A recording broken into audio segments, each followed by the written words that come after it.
सवाल ये है कि भारत ये सब जो बना रहा है और इसके बारे में जो बता रहा है, संदेश किसको दे रहा है, या मैं तो कहूँगा डरा किसको रहा है? पाकिस्तान को, चीन को, अमेरिका को? मुझे लगता है किसी को डरा नहीं रहा है।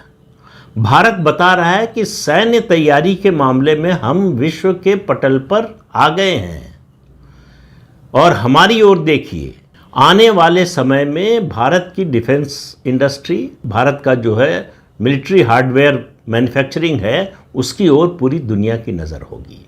दूसरा, हमारी सैन्य ताकत का एहसास ऑपरेशन सिंदूर के दौरान पूरी दुनिया को हो गया।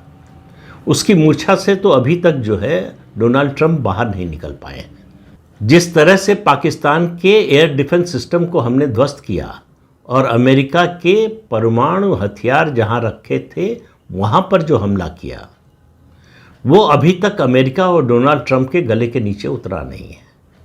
और ये नए जो वेपन सिस्टम आ रहे हैं, और उससे भी ज़्यादा जो बड़ी बात है, भारत इन सब में जिस तरह से लगातार आत्मनिर्भर हो रहा है, विदेशों पर निर्भरता जिस तरह से ख़त्म हो रही है कि अब हम किसी देश से हथियार लेंगे, अगर खरीदेंगे, तो उसकी टेक्नोलॉजी ट्रांसफ़र और उसकी मैन्युफैक्चरिंग भारत में ही करनी होगी। ये भारत का न्यू नॉर्मल है।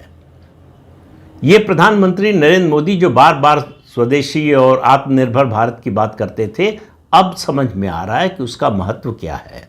ऑपरेशन सिंदूर ने बताया कि ये आत्मनिर्भरता ने हमें कितना ताकतवर बना दिया है।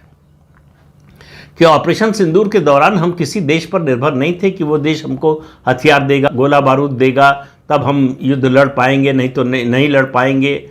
हमको ये डर नहीं था कि युद्ध लंबा खिंचा तो हमारे पास जो है संसाधन कहाँ से आएंगे, इस सब की कोई चिंता नहीं थी।